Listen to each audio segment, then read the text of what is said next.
Bugungi videoda siz bilan Firewall, ya'ni tarmoqlar aro ekran haqida gaplashamiz. Firewall nima? U qanday ishlaydi? Va u sizning kompyuteringizni xakerlar hamda viruslardan qanday himoya qiladi? Agar siz internetdan xavfsiz foydalanishni xohlasangiz, bu video siz uchun juda muhim. Firewall nima? Tarmoqlar aro ekran, ya'ni Firewall bu kompyuter tarmoqdagi xavfsizlik devori. U ichki, ya'ni ishonchli tarmoqni tashqi ishonchsiz tarmoqdan, masalan, internetdan himoya qiladi. Xuddi uyingizdagi devor yoki darvozabon kabi ishlaydi. Har bir ma'lumot paketini tekshiradi. Faqat ruxsat etilganlarini o'tkazadi. Zararli yoki shubhali bo'lganlarini bloklaydi. Firewall viruslar, xakerlar, noqonuniy kirishlar va ma'lumotlarning tashqariga chiqib ketishidan saqlaydi.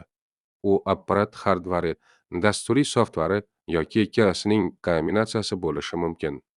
Oddiy misol, kompyuteringiz internetga ulanganda, Firewall bu so'rov xavfsizmi deb so'raydi va javob beradi: ha, o'tkaz yoki yo'q, blokla. Firewall qanday ishlaydi? Firewall tarmoq trafikini, ya'ni ma'lumot oqimini doimiy ravishda kuzatib boradi. Har bir ma'lumot paket shaklida keladi. Paketda quyidagilar bor: manba ip manzili qayerdan kelyapti, maqsad ip manzili qayerga ketyapti, port raqami qaysi xizmat orqali, protokol turi TCP, UDP va hokazo. Firewall oldindan belgilangan qoidalar rules bo'yicha qaror qabul qiladi. Ruxsat berish allow yoki bloklash dem yoki drop. Zamonaviy firewalllar nafaqat paket sarlavhasini, balki paket ichidagi mazmunni ham chuqur tekshiradi. Deb paket inspeksion asosiy usullar: paketlarni filtrlash, oddiy qoida bo'yicha tekshirish. Holati bo'yicha tekshirish. Stateful inspeksion aloqa holatini eslab qoladi. Proksi o'rta vositachi o'zi aloqa o'rnatib, haqiqiy aloqani yashiradi. Firewall turlari, generatsiyalar bo'yicha Firewall texnologiyasi 1980-yillardan boshlab rivojlangan va 4 ta asosiy avlodga bo'linadi. Birinchi generatsiya paket filtrlovchi Firewall, ikkinchi generatsiya Stateful inspeksion, uchinchi generatsiya Application Layer yoki Proxy Firewall. OS modelining 7-qatlamida ishlaydi. Ilova mazmunini tekshiradi. 4-generatsiya Next Generation Firewall NF eng zamonaviy turi. Quyidagilarni birlashtiradi: chuqur paket tekshiruvi, ilovalarni aniqlash, intrusion prevention sistem IPS, virus va zararli dasturlarga qarshi himoya, foydalanuvchi identifikatsiyasi, sun'iy intellekt va mashinaviy o'rganish.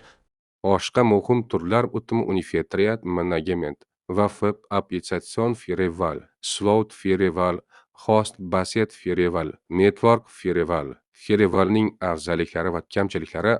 Afzalliklari: tashqi hujumlardan asosiy himoya, ma'lumotlarning chiqib ketishini oldini oladi, trafikni boshqaradi, qoidalarni moslashtirish mumkin, sun'iy intellekt yordamida tahdidlarni aniqlaydi, monitoring va bloklash mavjud. Kamchiliklar: noto'g'ri sozlansa, foydalanuvchini bloklashi mumkin. Ba'zan tezlikni pasaytiradi, yolg'iz yetarli emas, murakkab sozlash talab qiladi. Firewallni qayerda va qanday ishlatish kerak? Uy sharoitida router Firewallni yoqing, Windows yoki Mac Firewallni yoqing, kichik ofis o'tmi yoki oddiy hardvari Firewall. Katta kompaniya NVM va Cisco, Fortinet, Palo Alto, Checkpoint, bulutda Slot Firewall.